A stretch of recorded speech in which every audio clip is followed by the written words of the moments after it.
It's an absolute pleasure to welcome you all to this exciting panel discussion. What does polling tell us about voters' heads and hearts? As we gather here at the Labour Party conference, we have a fantastic opportunity to dig deeper into what the public really wants, expects and hopes from a Labour government.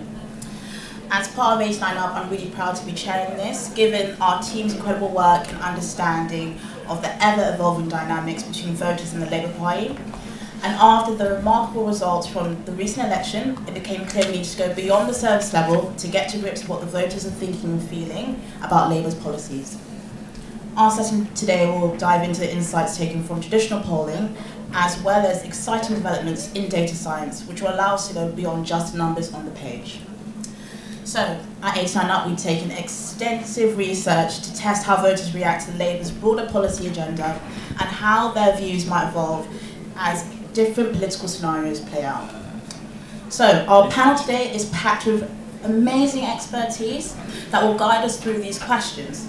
So I'm very thrilled to introduce you all to Chris Curtis, MP for Milton, Keynes North, Jenny Riddell-Carpenter, MP for Suffolk Coastal, Babatunde Williams, aka Babs, our very own Director of Insights at 89UP, and last but not least, Tom Mauchline, our Director of Campaigns at 89UP. So without further ado, let's kick off. Over to you, Babs.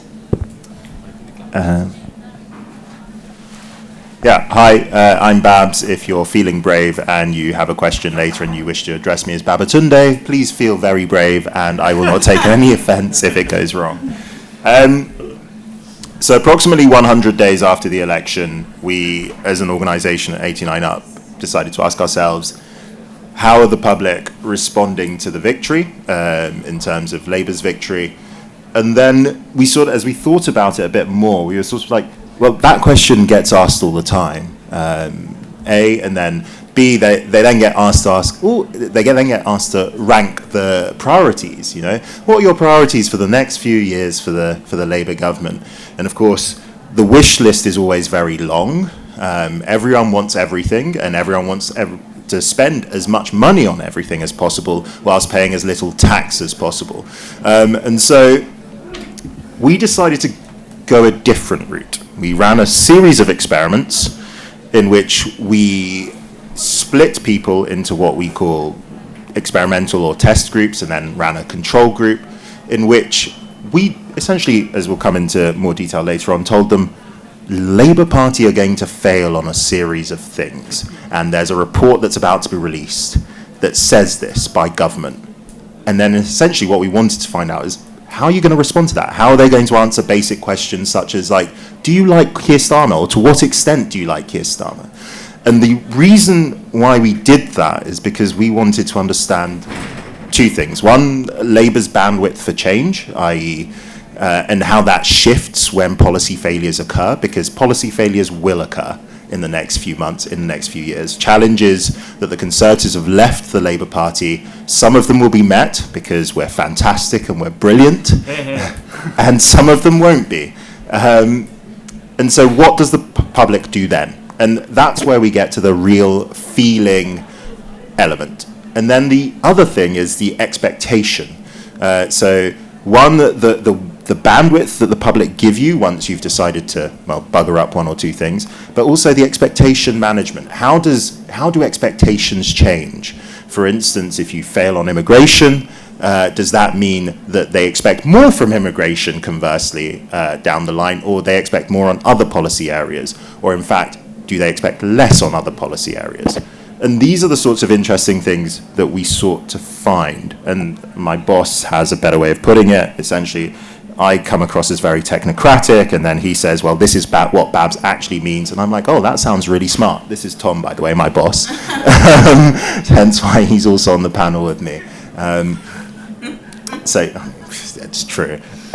So the first simple question that we asked, and you'll see at the top of this, you have something called the control group. This is just to the general populace. This was not an experimental group. Here is Tom, the control group.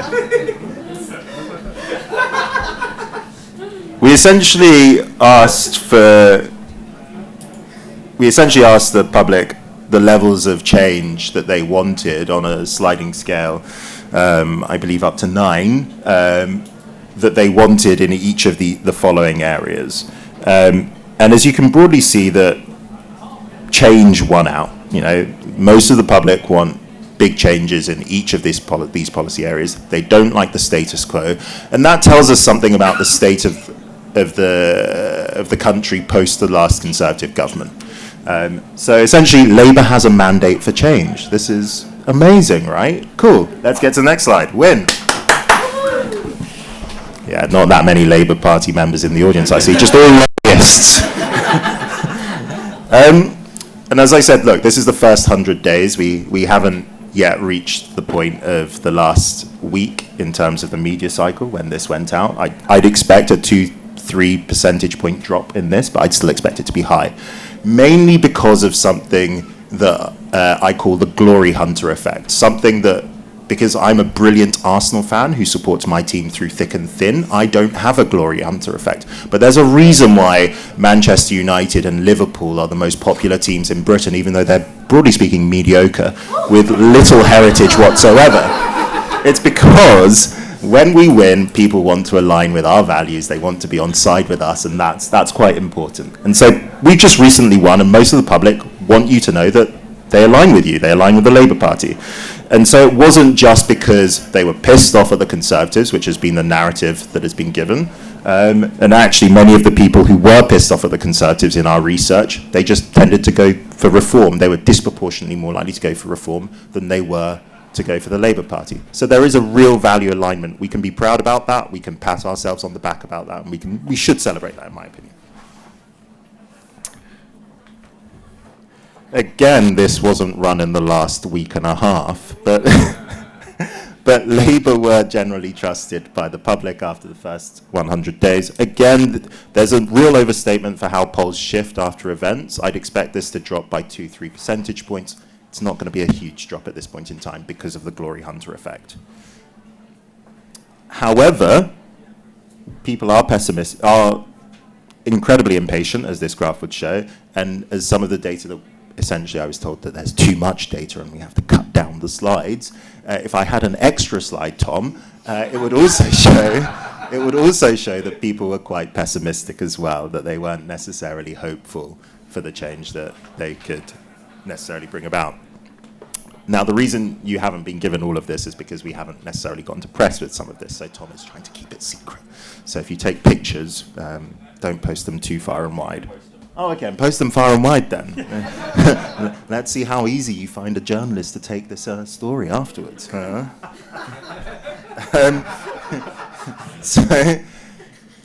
then the next thing that we sort of came to was, we thought was important, like, if people are to have a hope for the future, they sort of have to have a hinterland of what they thought was the best period of life, and at the very least where they would like this Labour government to head to. Now, surprisingly, most people chose, or a large proportion, nearly half the population chose peak Thatcher and the after effects of Thatcher as the best time to be alive. Now, of course, that changes in the experimental groups, and I can come to that if you have a question about that in the Q&A session. Now, the general public, broadly speaking, agree with Labour voters on how quickly they expect change and how much change they want, apart from on two areas, immigration and housing. There's a real disconnect there. People who voted for the Labour Party, now I'm not talking about weird members like myself who turn up to local meetings, I'm talking about the broader general Labour voter base. For them, they expect changes on immigration at a much slower pace, a mildly slower pace than the general public, and they also expect less change. They were quite comfortable with the status quo, i.e. Conservative Party policy, which I know would probably make some people feel uncomfortable, but that's where we're at. And then on housing, Labour members expected more significantly faster changes, or moderately faster changes, should I say, and also they didn't want as much change as the general populace. So that was, I mean, they did, no, other way around, sorry. They wanted significantly more change than the general populace, and but they wanted the change to happen at a slower rate. But apart from that, there's broad alignment. So here you can see the experimental groups. I can assure you, for those who are researchers and academics, we did tell them at the end that, by the way, these horrible things that we told you were going to happen to your life was just a lie, it was a joke, and these horrible things aren't going to happen. So essentially told them that the Labour Party would fail to reduce antisocial behaviour and petty crime, would also fail to reduce NHS waiting lists, would fail to reduce the cost of living, would fail to decrease the cost of purchasing or renting a home, or fail to reduce immigration to the UK, or solve the small boats crisis. And the final one for the final experimental group was, will leave the UK short of its climate targets. So every slide you're about to see now is statistically significant.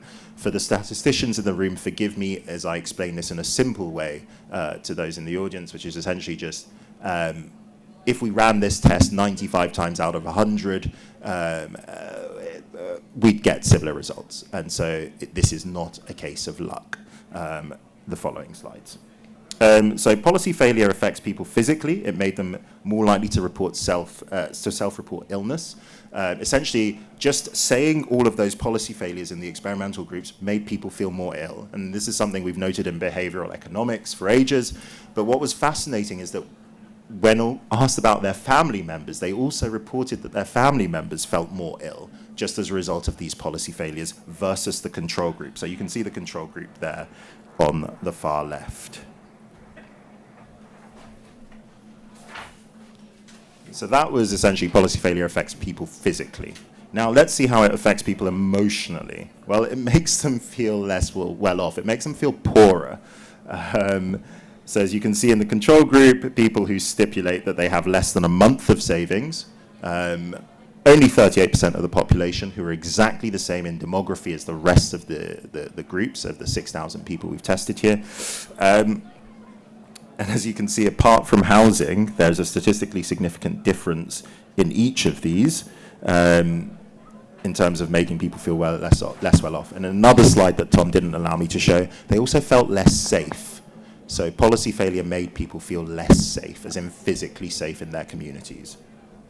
Sorry, Tom, I'm really knocking you here. Thank you. So fixing the NHS is the name of the game. So this is still the general public. It impacts trust in Keir Starmer. Now, the reason we're going to say this is not just because of this slide, but it's also because of our next slide.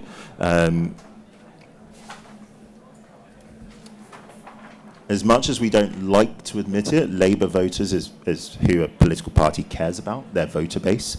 They want to get them to turn out, GTVO, get the vote out, whoop, whoop. And so with that in mind, the question is, what do Labour voters care most about? Now, the people who voted the Labour Party again and again and again, in terms of support for the Labour Party, in terms of support for the Labour Party's policy programmes and for meeting those challenges, that dropped in the NHS failure experimental group. So when they were told that the NHS waiting lists weren't going to drop, they essentially just didn't give a damn about any other policy area. They were like, okay, fine, we just don't care. Change here doesn't matter. Essentially what that means is that for Labour voters, sorting out the NHS is number one.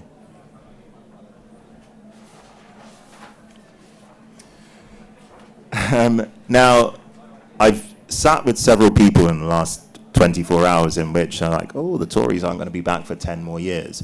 And the Tories have no inroads because approximately 15% of their voter base are going to die in the next 5 years. Sorry for those of you here who are over the age of 70, I'm just speaking statistically. I'm a bit awkward like that. Forgive me.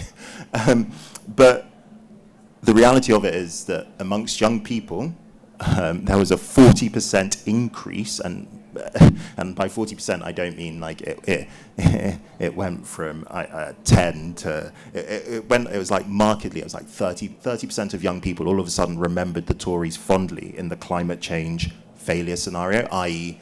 the Labour Party had failed to like impact climate policy positively. And so amongst young people, there was a real response there where they were like, oh, actually, the Tories look all right. And the Tories' time in office was quite positive. So essentially, on the NHS and climate policy, if Labour bugger up, there's a real avenue for a return there. Great. Well, thank you, everybody, for listening to Babs. And I'm going to hand over to the panel now. So I think the first discussion point will just be, what do we personally feel that our voters want to see in the next 2 to 3 years? Chris, why don't you kick us off? Thank you for the presentation and the polling and data on this. I think it's incredibly important and an incredibly useful technique that you've used in order to do this as well. And before becoming a Member of Parliament, I worked in polling and research for about 10 years and actually did quite a lot of research, including with the team here on this particular policy area. And I'll just make a few quick observations on what I've noticed. Firstly, I think in terms of a lot of the commentary around polling to do with climate change in particular, there's a real lag from the public to actually what the polling and data shows. So let me give you one quick example of that. It was true, for example, that this was not a particularly important issue. You don't have to go back very far in the polling to notice that was the case. Going into the 2017 general election, when Theresa May didn't manage to get a majority, I think somewhere in the region of 7% of people said that it was one of the most important issues facing the country. It's now over 3 times that. And I think it isn't the case that it's the non-salient issue that it once was. I mean, also when you look at the polling, almost everybody believes that climate change is real. Almost everybody believes that the government is not doing enough about it, and almost everyone believes that we should be going faster than we have been going. This kind of culture war stuff that is being stoked up at the Reform Conference appeals to a very, very small proportion of the population. And the final point I'd just quickly make on this is that the way I see this as an issue, and I wrote a report a few years ago for Progressive Britain on this, is the most important thing, particularly in opposition, that the Labour Party needed to focus on was winning voters straight off the Conservatives. And that was definitely true then. It's how we've managed to pull off such an incredible election result, was a ruthless focus on doing that.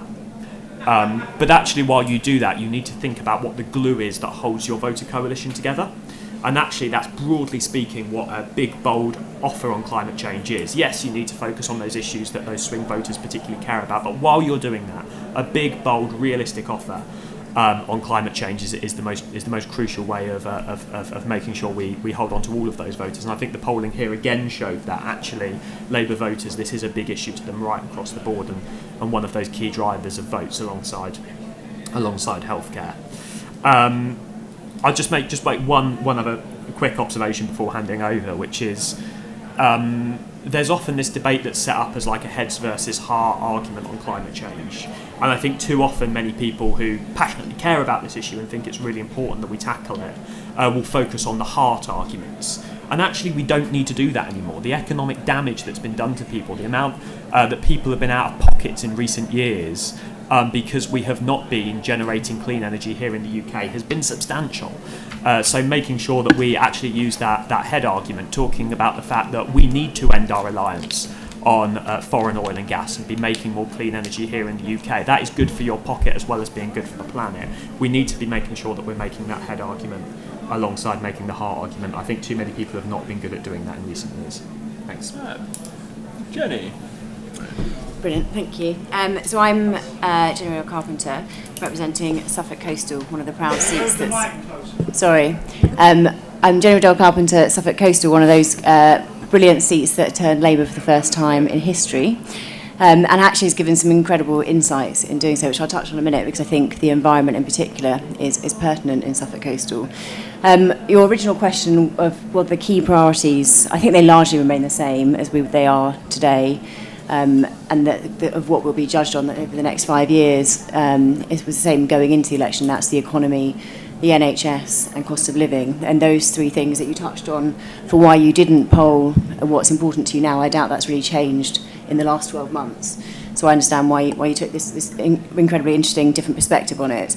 I don't think from the conversations I've had and this casework in my inbox And the conversations I have still on the doorstep today, that picture hasn't changed hugely.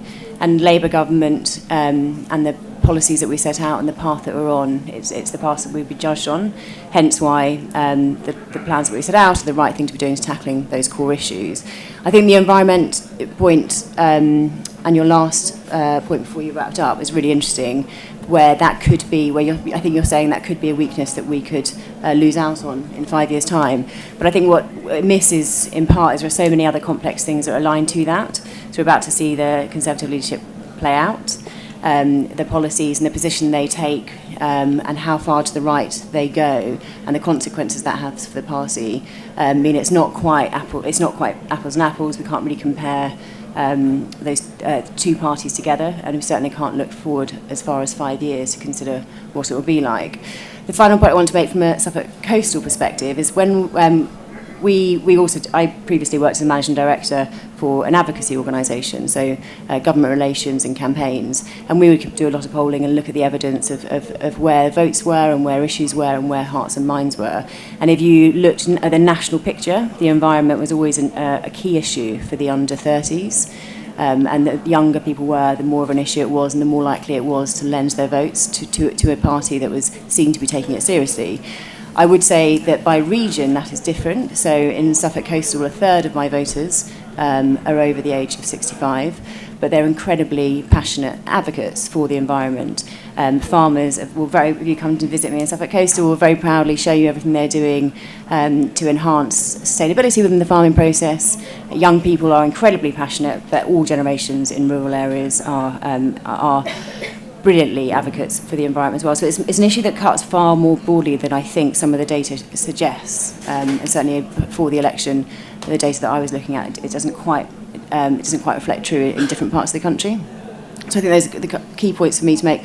I think later on we'll be having a broader discussion, and I'm quite keen to reflect how the different regions of the country also have different things to play out as well. Would you like to add on? Yeah, okay, why not? So, like the thing that just the conversation that you were speaking, two MPs here that have won sort of traditionally Tory areas, and I think sort of what's interesting as you were speaking is it really reminded me of some of the conversations that I've been having over the last year as part of another research project with folks in America delivering the Inflation Reduction Act.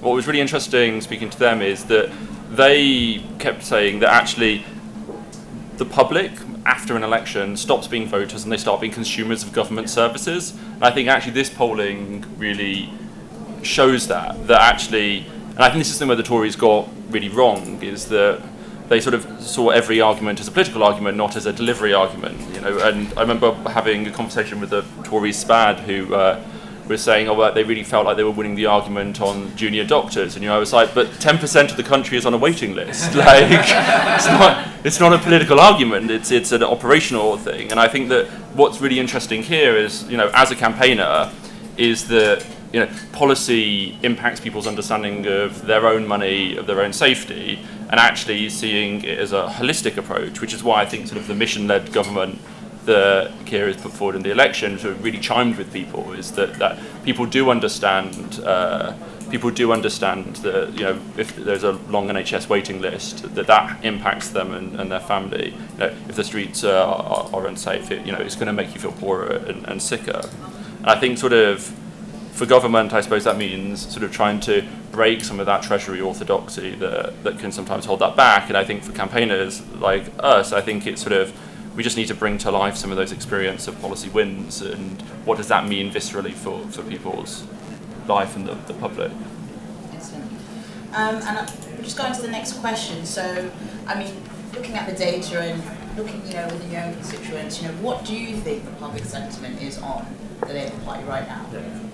No, I think I'll touch on that, and I'll touch a bit on Tom's comments as well, because I think opposition's parties are least successful when they act like government parties, and governing parties are least successful when they act like opposition parties. And I think for a big chunk of our time in opposition, we acted like a governing party, setting out big, broad, specific policies when we didn't need to. And that's not actually what voters wanted to hear from us. They just wanted to hear the kind of stuff that meant that they lent trust to us. And actually going into this election, the most important thing was not setting out big detailed policies, it was doing what we can to reassure voters that we could be trusted. And I think we did a really good job of that, and that's why we got rewarded with such a result. You compare that to the governing party at the time, which was fighting everything as a political argument and didn't think about delivery, just like Tom said. The flip side of that is we do need to remember very quickly that we are going to have to shift. We are not an opposition party that is, doing everything politically anymore. We have to make sure that in 5 years' time the public services are moving in the right direction, and there's more money going into people's pockets, and we've brought economic growth back to the country. And I think the second element of that, and that's sort of really crucial on this point, is we need to accept that we are going to make really difficult, hard, often unpopular decisions along the way. And the other occasion when I think we've seen governments fail recently is when they've not grappled with that. They've not grappled with the difficult decisions that you need to make in order to reach a better place. And that does mean that, our email inboxes are going to be quite miserable places sometimes in the next couple of years as we start to address some of those big issues. But it is so important that we do so, because if we don't do that, we'll end up in a much worse place come the next election. So your question was around how sentiment. Yeah, I honestly think it depends which part of the country you're in, what kind of seat you're representing. I think it's incredibly different across the whole of the UK. And one of the things and we all have our own unique experiences, right, from as MPs for the seats that we hold and the people that we've spoken to. I think going into this election, this has been one of the most divisive election for decades. And that was really played out in the media, it was played out in many doorsteps, and it was played out in many campaigns. And we've seen a Labour government form with one of the largest majorities that we couldn't even comprehend at the scale of this majority, yet we lost seats. So I think it's incredibly interesting, and there's no simple answer to it.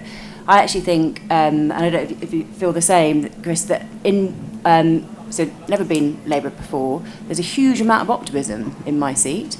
Labour's message landed incredibly well on a doorstep to very middle class areas. We have poverty and deprivation in Suffolk Coastal. It's where people like to retire, and we have very progressive middle class retirees there. And our message landed brilliantly for many of those kind of middle class areas that Labour just has never even tried to fight before. So I think there's still a lot of optimism. People felt very let down over the last, we always talk about the last 14 years, but in truth for many people it was the last 7 to 10 years where they felt that the successive failures in policy through Brexit, COVID, scandal after scandal, that was where it had gone too far. So in terms of where we are and how we're perceived, I think the message for me is it's good. It's not as challenging, and yes, of course we have to deliver. Yes, of course we have to deliver the plan that we set out and tackle the difficult questions head on, whilst also bringing positive change and optimism. But for the majority of people, there's a sense that I still certainly feel that they're there and they're waiting, and they will see change, but they know it will happen at a pace. I will also say, to add to the inbox, anxiety and trauma that many new MPs are currently experiencing. I think we are. It's incredibly challenging, and as policy announcements come out each week, we obviously see the reaction to that.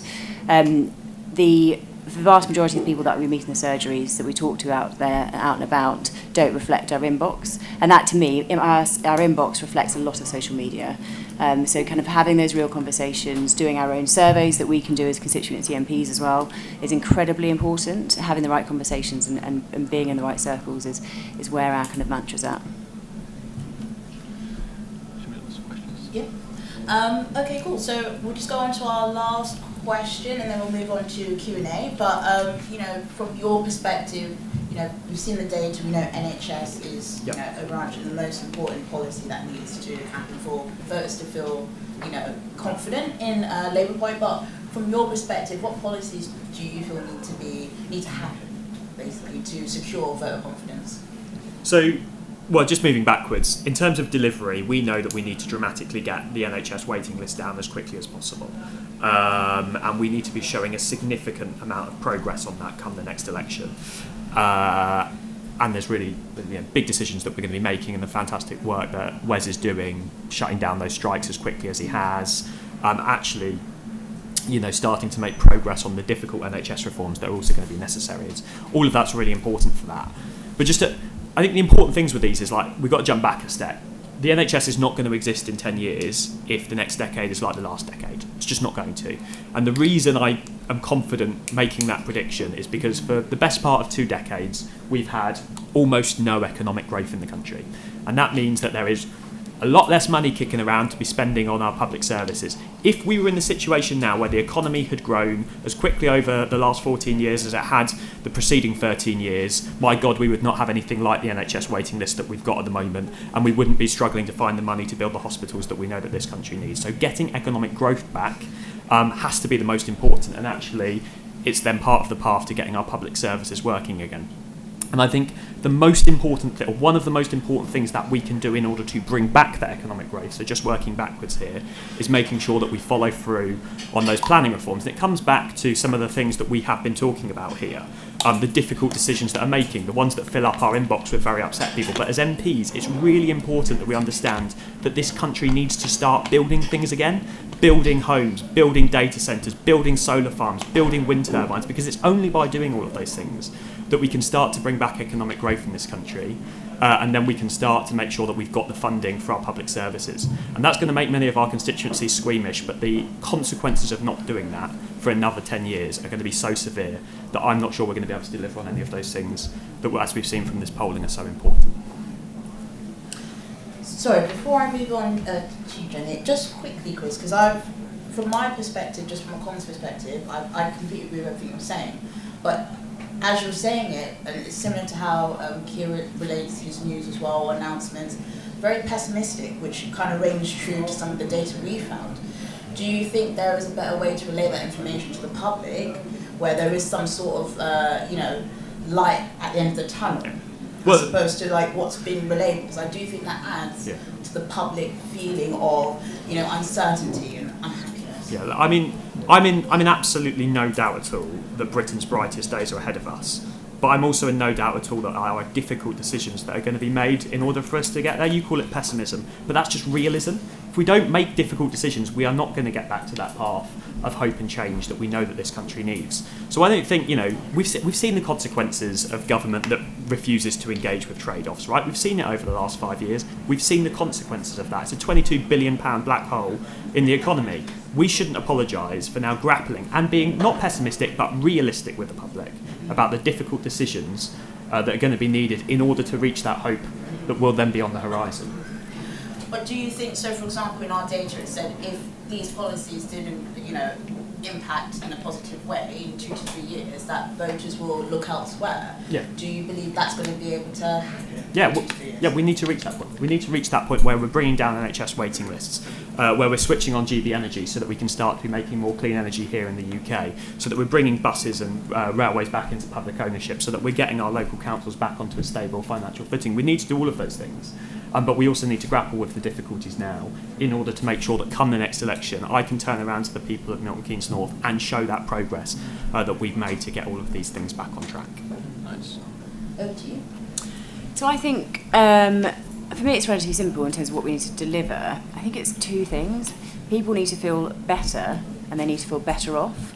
And if we can make it so that the economy, and this goes to the point that Chris is saying, it's those 2 metrics that at the ballot box next time round, people will be asking themselves consciously or unconsciously, do I feel better and do I feel better off? And obviously the NHS, dentistry, waiting lists, and even education is part of that do I feel better. And the do I feel better off is all tied up in housing costs, employment costs, cost of living, ability to get a job, ability to sustain a job, ability to stay in work, and ability to progress visibly from where we are today to where we will be in 5 years' time. And if we can deliver on what we've set out in the manifesto that does deliver for those 2 avenues, then the people will see all that and be able to compare where they were in the last 14 years to where they are now. And there are some huge challenges that come with that, and none of us stand here and doubt any of those challenges. But there has been a lot of positivity. The media at the moment, I think, is stuck in a doom loop that it's been so stuck in, and it's traumatised with the last 14 years, or the last 7 in particular, that it struggles to not be chasing the stories that are continually almost dead cats syndrome of put down dead cat there, we won't talk about what's really over the issue over here. There's amazing stories out there every day, and in the few years, right, a lot of these good news stories that are landing will take time for people to feel the benefit of. So when we talk about mental health provision in schools, when we talk about free breakfast clubs, those will happen quickly, but the impact and the benefit of them won't be felt immediately, but people will be able to see them. But the impact of people being able to recognise the benefit it made to their family, to their children, to their welfare, and to their feeling better, they will see that. The good news stories are out there. This is what I find incredibly frustrating, especially as a comms person, a former comms person. It's the psyche of where we've got to as this country that we can't be positive about things. I remember 2012, in the run-up to the Olympics. I don't know if you all remember how negative we all were about the Olympics, and we were sat there ready to say, it's going to be rubbish, it's going to be terrible, it's embarrassing that we're hosting it. And then, lo and behold, on the launch day of the Olympics, I can't remember what's the official word for launch day, the opening ceremony, we were all so incredibly proud to be British. 2012 is still one of my favourite years to have lived in London, and it was a great summer, and we were incredibly proud, and we were advocates for London, for the country, for the people, but we were incredibly negative going into it. So I think it's that, and I just think we're stuck in that doom loop of pre-2012, waiting for the good thing to happen, and then we'll all enthusiastically jump onto it and see, we were right all along, I told you so. Would you like to? We've only got 5 minutes. Let's do questions. Let's open the floor to some questions. So, is anyone up? Hi, thank you. My name is Nadia. I'm a member in Vauxhall. Obviously, you're talking about the next 5 years, the next election, but we've got elections coming up in London. 2026, all the London councils will be up. We've got other areas of the country who've got elections. So I just wondered, which issues, polling-wise, do you think that nationally the government need to be priorities, so that when it comes to council elections, because we know people do vote to reflect their sentiment of the country at local election ballot boxes. So which issues do you think are most likely to affect that outcome of that, and what can Labour be doing to make sure that we continue to have excellent run Labour councils? Thank you. Should we take 3 at once? Because we've got... Hello, my name's Steve. I do polling things as well. But a couple of questions, I guess. The first of which is, probably to win next time, Labour need to find votes from somewhere. Probably. Where are they coming from? Because I think, Labour's in a position now of delivering. How it thinks about its trade-offs is partly shaped by how it thinks about its coalition. So where does it get votes from next time? And then just a question for Babs. Did you ask a question in that experiment at the end of, like a voting intention question? And if so, how much did the voting intention change in each of those treatment groups? I would be interested to know. Thank you very much. And there's a lady at the back. Hi there, my name's Abby Beck. I work for Renewable UK, and we do quite a lot of polling in terms of public opinion. You mentioned the energy transition, and the one thing it shows really clearly is evidence of a disconnect between actually what the majority of people understand and want, and then what MPs are receiving in their inbox in terms of sort of local opposition to energy infrastructure. And I think the question really was about, how do you think we can better mobilise that majority opinion in a more legitimate way? Because polling will tell you a stat, but it doesn't necessarily actually give it legitimacy. And I just wondered, especially given that you were talking about this is now about delivery, what are your thoughts on whether we need to have citizens' juries, for example, on these key big decisions, or whether perhaps the government needs to be really bold and brave and lead a comms campaign on why we need this stuff and why it's really important to people. And because I can hear what you're saying in terms of a comms perspective about the positive news stories. I don't think we've got time, given the scale and the pace of change that's happening. We need to do something a bit more radical here to get people on board. I'll take the last question first. Your polling at Renewables UK is absolutely fantastic and brilliant, and I'm not just saying that because I worked on some of it.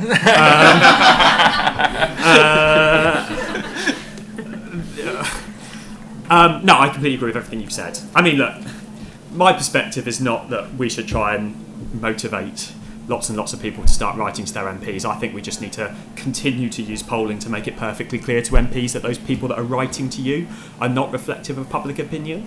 The most important stat is this: those people that oppose a new development are 4 times more likely to get involved in a planning consultation, write to their MP, make their voice known about it, than somebody who supports it. So just constantly reminding us sitting in Parliament that those people that are shouting the loudest at us are not completely reflective of public opinion is crucially important. And I think that's the argument that's most powerful that we need to make sure that we keep making. But also, what's more than that is reminding people that sometimes, it's just constantly reminding everyone, sometimes you need to make unpopular decisions, but actually people will reward you later for it because you've done it and you've shown that it's delivered. And that is, to a certain extent, what we're elected to do.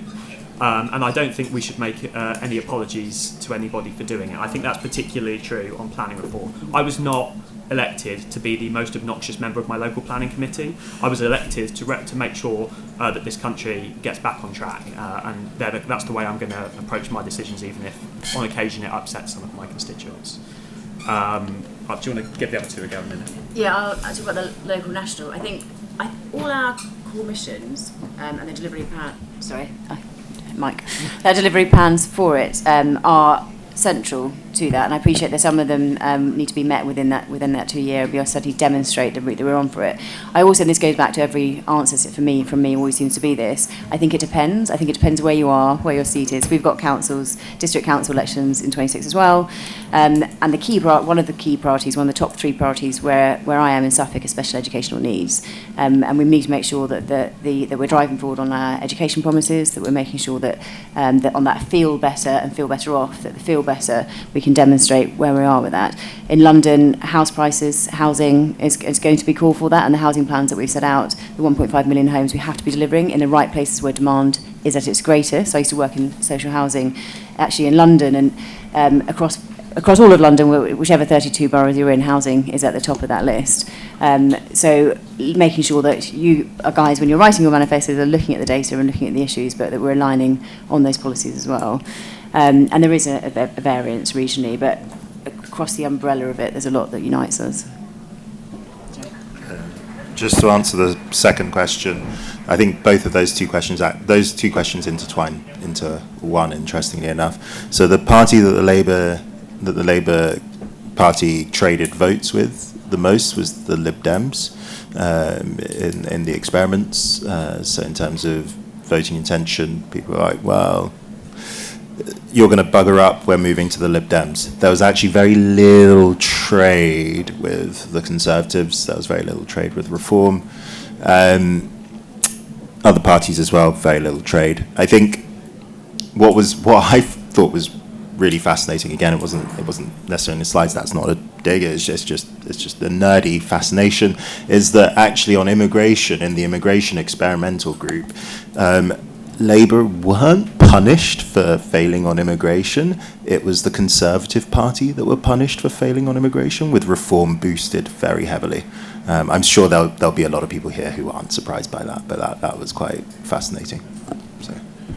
Fab. And then just a few thoughts on around renewables. I think the interesting thing this polling shows is that people have a sort of collective view of how rich they feel, how safe they feel, how well they feel, depending on policy failures. And I think actually from a renewables point of view, that's a real opportunity to really show the way that renewable technology can sort of lower bills, make us safer, etc. And I think sort of one of the things that we've seen in sort of during the 20th century when Sweden did up all its houses, the housing minister had a line which was 2 rooms and a kitchen, because actually making it really real for people. And I think for renewables, there is a luxury net zero way of thinking, which is actually if we get a load of renewables, that allows you to have a dishwasher and a dryer and a third telly and all that, because actually prices come down. And I think sort of what was really interesting about this polling is I think it really sort of shows as campaigners, it's sort of actually bringing that holistic view of the lived experience